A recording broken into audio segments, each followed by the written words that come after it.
California isn't just beaches and Hollywood. It's a land layered with ancient secrets. Beneath its mountains, deserts, and redwood forests lie stories of lost civilizations, giant legends, sacred rock art, and unexplained ruins. From the mystical energies of Mount Shasta to the petroglyph-covered cliffs of the Mojave, California's past hides mysteries that still challenge what we think we know about history. The Lovelock Cave Giants. If you drive through the desert stretching between Nevada and eastern California, it's hard to imagine that anything extraordinary could have once lived here. The landscape feels empty, dusty, sun-bleached, silent. But in 1911, that silence was broken when a group of guano miners stumbled on a cave near Lovelock, Nevada. Inside, they uncovered something that would set off one of the most debated archaeological mysteries in the American West: the story of the Lovelock Cave Giants. The cave itself looks ordinary, a dark mouth in the cliffs above a dry lake bed. But as the miners dug for bat guano, they began to find artifacts: wooden tools, woven sandals, baskets, and bones. At first, it didn't seem that unusual. People had clearly lived here long ago, but then came the part that caught everyone's attention. Some of the skulls, according to early reports, were massive, much larger than normal human size, and the hair on some of these skulls, preserved by the dry desert air, was said to be red. Word spread quickly. Locals recalled old Pan legends about a race of red-haired giants called the Siteko. The story went that these giants were fierce and cannibalistic, warring with the ancestors of the Paiute people. According to legend, after years of fighting, the tribes united against the giants, trapping the last of them inside a cave. When the giants refused to surrender, the tribes set the entrance on fire, sealing their fate. The cave, some said, was Lovelock. That legend had been told long before the miners ever showed up, so when the strange bones and oversized artifacts came to light, people began to wonder, had the miners accidentally uncovered proof of an ancient forgotten race? In the years that followed, official archaeologists from the University of California and the Nevada Historical Society conducted proper excavations. They found thousands of artifacts: duck decoys made of tule reeds, nets, bone tools, shell jewelry, and baskets, all dating back as far as 2000 BC. It was one of the richest prehistoric finds in the Great Basin. But when it came to the giants, the evidence grew murkier. The archaeologists did uncover human remains, but none of them, according to official records, were truly gigantic. Most skeletons measured between 5 and 6 feet tall. A few skulls were larger than average, but not abnormal for human variation. The red hair, researchers said, likely came from dark hair that had chemically changed color after death.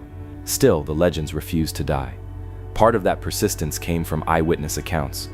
Several early settlers, and even a few researchers, claimed to have personally seen bones much larger than normal. There were also reports, never properly documented, of mummified remains over 7 feet tall that disappeared into private collections. Some locals swore that the bones were shipped off to the Smithsonian, only to vanish from record. Whether those claims were true or not, the idea that something was being hidden fueled decades of speculation. By the 1940s, Lovelock Cave had become a strange crossroads between archaeology and folklore. Scientists continued to catalog its artifacts, emphasizing the ingenuity of the ancient Lovelock culture, likely ancestors of the northern Paiute. But the public imagination stayed locked on the giants. It was too vivid a story to let go of red-haired cannibals trapped in a cave and burned alive by the very people they terrorized. Over time, new theories emerged. Some writers suggested that the giants might have been an unusually tall tribe of Paleo-Indians. Others proposed that early visitors to the region, possibly of European or even Atlantean origin, left behind traces that mixed into native lore. And then, of course, there were the more fringe ideas that these beings weren't human at all, but remnants of an ancient race, Nephilim, as mentioned in the Bible, giant offspring of gods and mortals. Modern archaeologists, however, see things differently.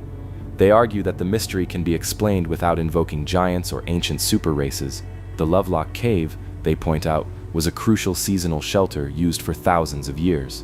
The artifacts there reveal an adaptable, creative people who thrived in a harsh desert environment. As for the large bones, they may have been misidentified animal remains or simply exaggerated in retelling. Yet even with science's best explanations, there's something about Lovelock that resists being neatly categorized. Visit the cave today, and you'll feel it immediately. The site sits about 20 miles south of the small town of Lovelock. A short trail winds up through dry scrub to a narrow opening in the rock. The air inside is still, cool, and heavy with dust. The walls are streaked with soot, perhaps from ancient fires, or maybe from that legendary blaze that sealed the Saiteka'a inside. Standing there, It's easy to see how stories could grow in a place like this.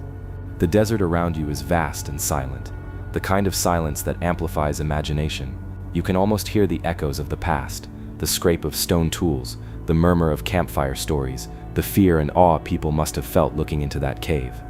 Outside, the dried lakebed stretches toward the horizon, cracked and white under the sun. In that emptiness, even rational minds start to wonder what might still be buried beneath the dust. Could there have been an unusually tall people once living here?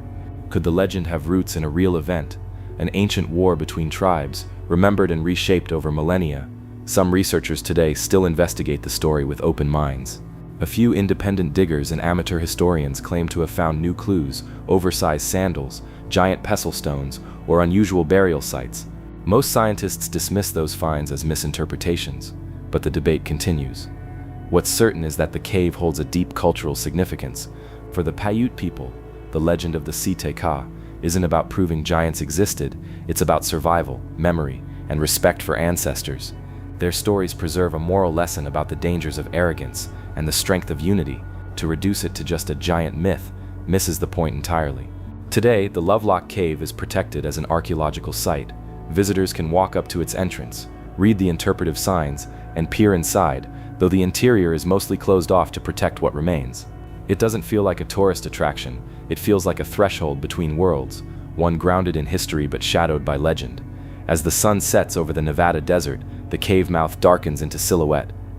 You can see why the early miners might have felt something uncanny when they first stepped inside. Whether they found giants or simply the echoes of an ancient people, the mystery they uncovered still lingers, and maybe that's the real story of Lovelock Cave, not the question of what was found, but why we're still drawn to believe there's something more, something waiting just beyond the reach of archaeology in the quiet heart of the desert. The stone walls of Berkeley Hills. If you ever hike through the rolling hills east of San Francisco, those long, dry ridgelines above Berkeley and Oakland, you might stumble across something strange. Winding through the scrub and eucalyptus trees, half buried in soil and moss, are long, snaking walls made of rough stone. They don't mark any property lines, they don't lead to any obvious destination, and no one really knows who built them or why. These are the mystery stone walls of the Berkeley Hills, a network that stretches for miles across the East Bay. They're made of uncut fieldstones stacked without mortar, some standing several feet tall, others crumbling into low lines of rubble. At first glance, they look like the remains of old ranch fences. But when you follow them, you realize they don't make sense. They twist, stop, and start again. Some form circles or enclosures too small for livestock. Others run straight up steep hillsides where no practical farmer would ever build. For more than a century, people have tried to explain them. The most common idea is that early settlers built them, farmers clearing fields of rock and piling the stones into walls. That would make sense if the walls stood near old homesteads or marked clear boundaries, but researchers notice that many lie deep in the hills, far from any known farms. And they're not just in Berkeley. Similar walls can be found scattered from San Jose all the way to Mount Diablo, forming a pattern that suggests something older, something that predated modern settlement.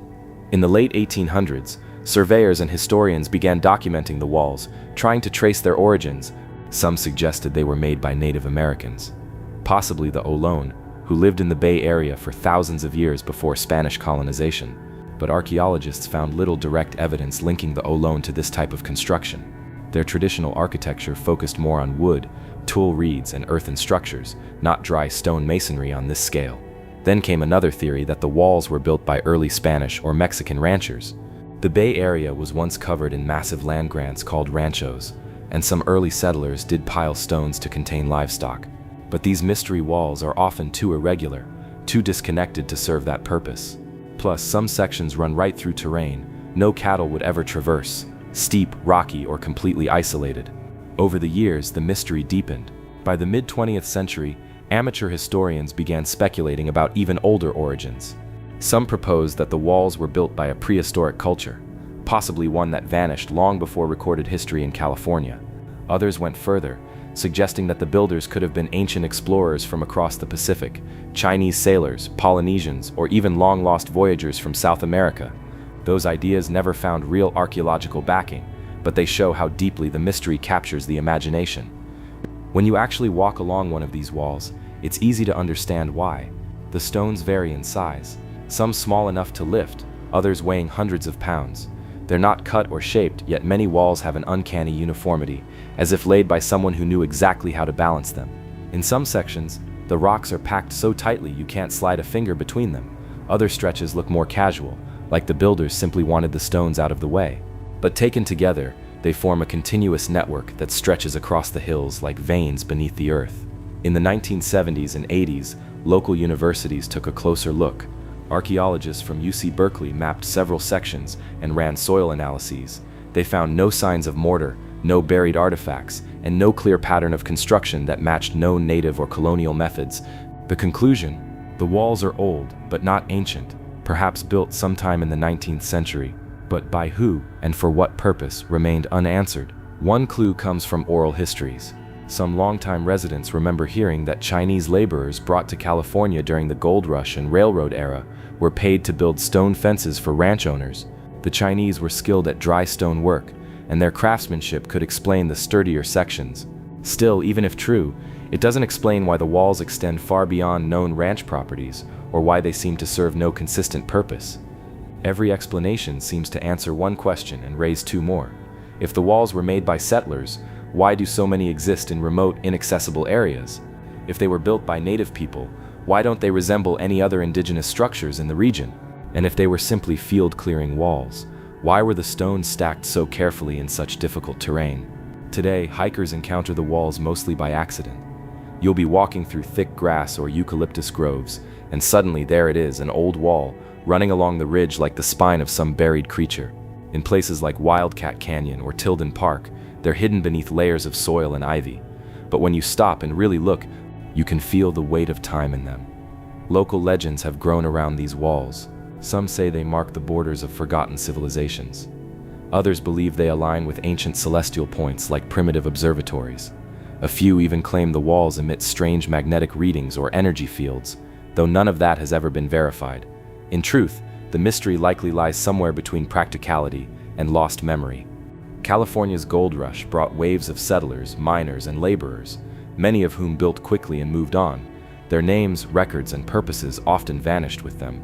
The stone walls might be the only surviving traces of small, undocumented communities, people who cleared fields, built enclosures, or marked paths in the hills, never imagining their work would baffle archaeologists a century later.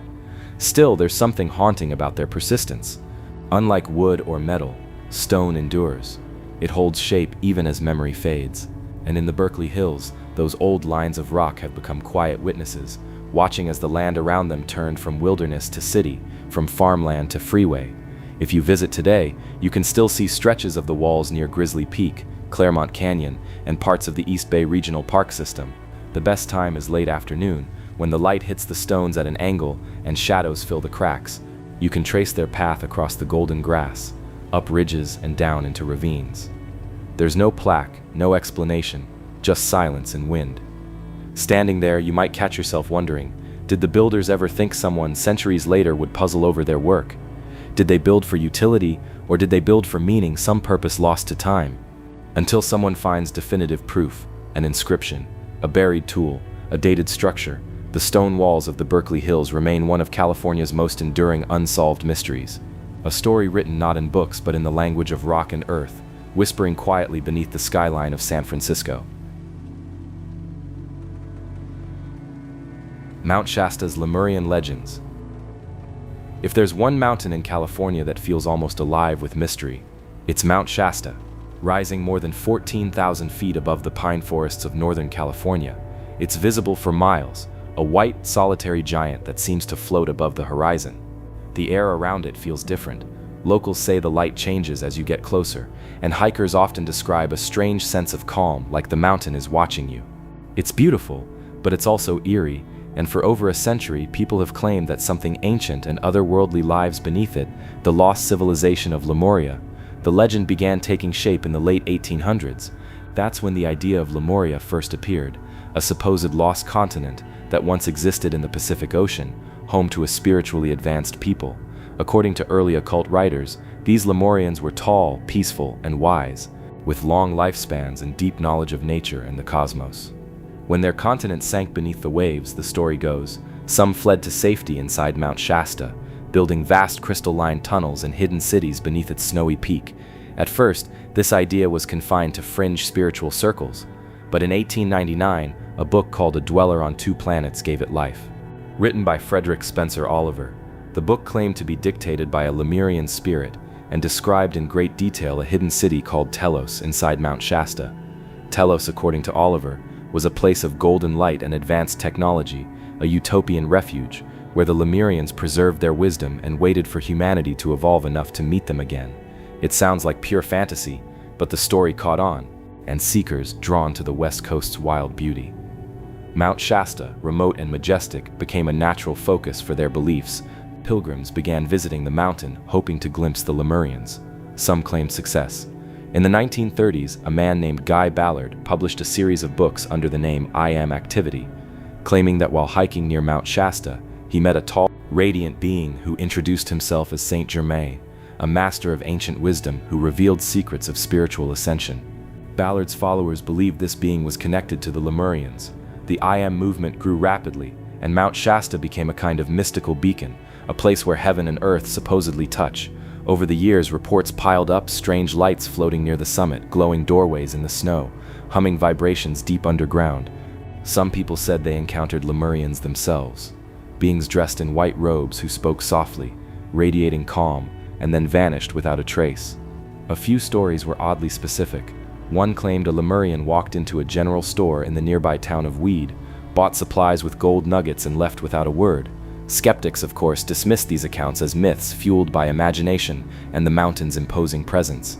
But even skeptics admit Mount Shasta has an undeniable pull. Geologically, it's a volcano still considered active, and it dominates the landscape unlike any other peak in California. Native tribes like the Shasta, Modoc, and Wintu have long regarded it as sacred, a place of creation where spirits dwell. Their traditions speak of powerful beings living inside the mountain, long before the word Lemuria ever appeared in print. That overlap between indigenous spirituality and modern mysticism gives Mount Shasta's legends a strange kind of depth.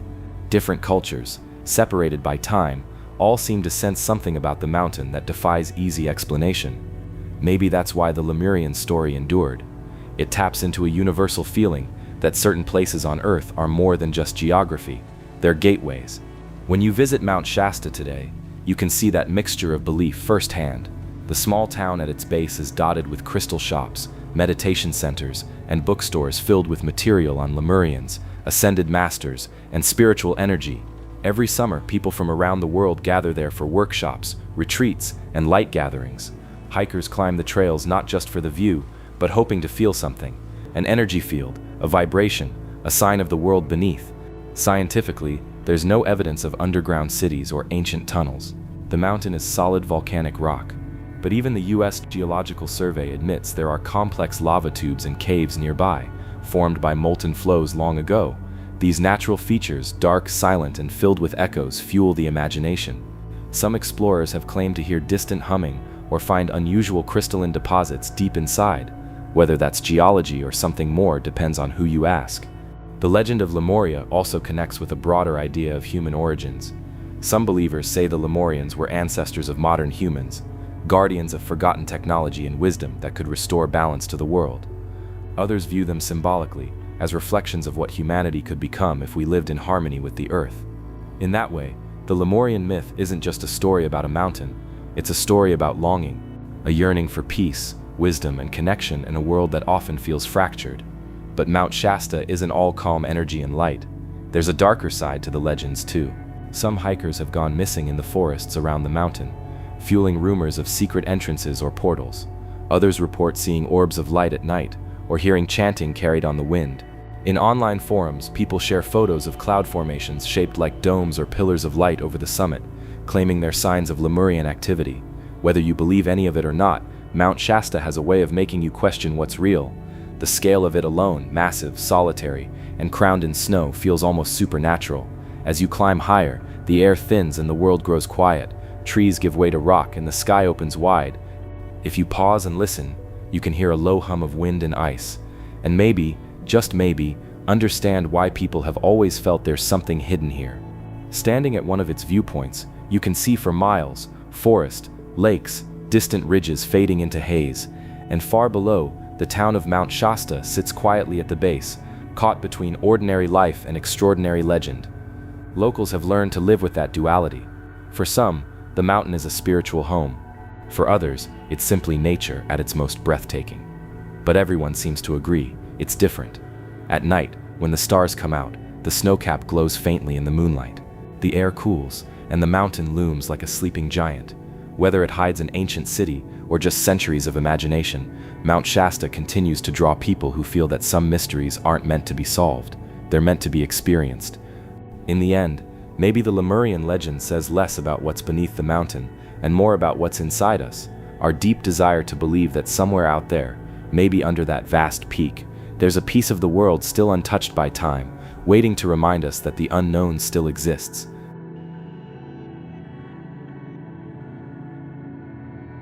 The Chumash Painted Cave. Hidden high in the Santa Ynez Mountains above Santa Barbara, there's a place where the past still breathes through rock and color. The Chumash Painted Cave isn't big or grand, it's just a small sandstone chamber tucked into the hillside, shaded by oaks and chaparral. But when you step inside and your eyes adjust to the dim light, you see it, the walls alive with ancient paintings. Red, white, and black symbols spiral and overlap in ways that feel both deliberate and mysterious. It's one of California's most remarkable pieces of prehistoric art, created hundreds, maybe even 1,000 years ago. The Chumash people lived along the coast of Southern California for thousands of years before the arrival of Europeans. They were known for their deep connection to the natural world, their intricate plank canoes, and their complex spiritual life. For the Chumash, everything in nature had spirit mountains, stars, even the ocean wind, and nowhere is that worldview more powerfully expressed than in their rock art. The Painted Cave is one of many such sites scattered through Chumash territory, but it's the best preserved and most accessible. The artwork covers nearly every inch of the cave's low ceiling and walls, circles within circles, zigzag lines, handprints, sunbursts, and what look like stars or eyes. These are not random doodles. They're messages, but in a language we no longer fully understand. Archaeologists believe the paintings were made using mineral pigments, iron oxide for red, charcoal for black, and powdered gypsum or chalk for white. The artists mixed them with animal fat or plant oils to make the colors stick. Despite centuries of weather and exposure, the images are still vivid, a testament to the care and purpose that went into them. As for what they mean, there's no single answer. Some scholars think the designs are astronomical, mapping important stars or the movement of the sun and moon. Others suggest they're spiritual visions created during shamanic ceremonies. In Chumash tradition, certain individuals known as Antop served as religious leaders and healers. During rituals often involving trance or sacred datura plant, the shaman might journey into the spirit world and return with visions. The Painted Cave, with its swirling symbols and layered figures, could represent those visions brought to life on stone. It's also possible the cave was used for initiation ceremonies. Young men coming of age might have been brought here to witness the paintings, to feel the presence of the supernatural, and to connect with their ancestors. The confined space, the echo of voices, the glow of torchlight on the walls, it's easy to imagine how powerful the experience must have been. When the Spanish arrived in the 1700s and began converting the Chumash to Christianity, many of these traditions faded or went underground. By the time archaeologists rediscovered the Painted Cave in the 1800s, the exact meanings of the symbols had already been lost, but the art itself remained, protected by the overhang and the mountain's dry air. Today, the cave is protected by a heavy metal grate to prevent vandalism. Visitors can still see inside through the bars, but you can't touch the walls or step inside the chamber. Even with that distance, it's mesmerizing. The colors seem to glow against the stone, especially at dusk when the sunlight hits the entrance just right. The surrounding silence makes it feel like the whole hillside is listening. There's a sense of reverence here, even if you don't know the full story.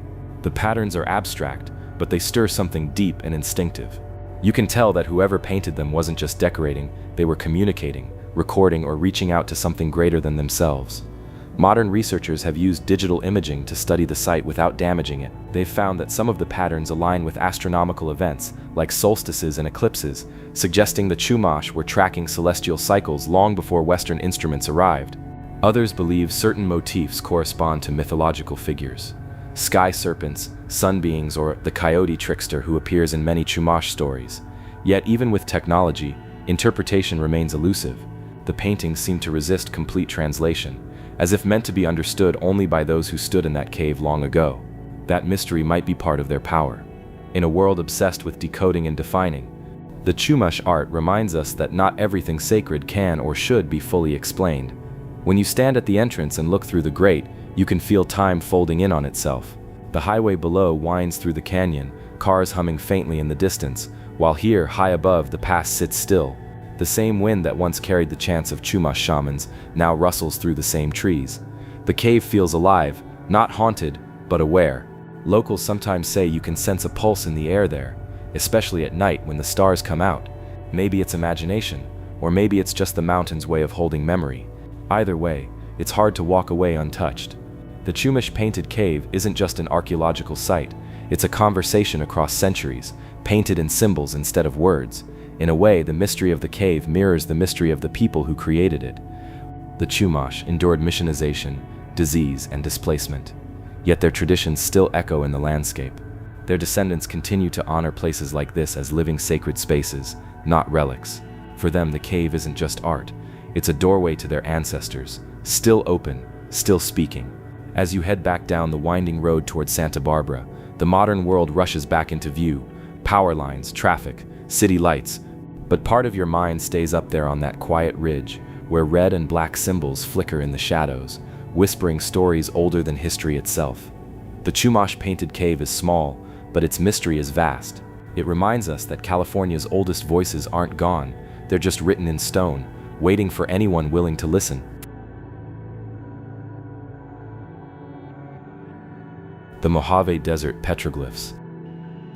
In the heart of California's Mojave Desert, where the land seems endless and the silence hums like a living thing, there are rocks covered in mysterious carvings, petroglyphs that predate known history. You find them scattered across desert canyons, basalt cliffs, and dry washes. Some are easy to miss until the sun hits them just right, revealing swirling symbols, human-like figures, and strange geometric shapes pecked into the stone thousands of years ago. Standing there, it's hard not to feel the weight of time pressing down, like the desert itself is whispering stories from an age before language. Archaeologists call these ancient images rock art, but for the native peoples of the Mojave, tribes like the Kemahuevi, Mojave, Serrano, and Coso, the carvings are far more than art. They're part of a spiritual record, a way to communicate with the unseen. Many petroglyphs are believed to map water sources, star movements, and sacred sites. Others may depict visions from shamanic rituals or myths of creation. The Mojave Desert is full of these carvings, but some of the most remarkable are found in a place called the Coso Range, near what's now the China Lake Naval Air Weapons Station.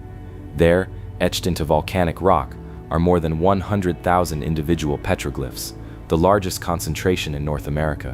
When you see photos of them, they don't just look old, they look ancient. Some show bighorn sheep in mid-leap, hunters with bows, and spirals that may represent the sun. Others are harder to interpret. Humanoid shapes with radiant heads, circles within circles, or symbols that almost look mechanical. It's as if the people who carved them were trying to record both their world and something beyond it. Most archaeologists date the Mojave Desert petroglyphs between 2,000 and 10,000 years old, with some possibly older.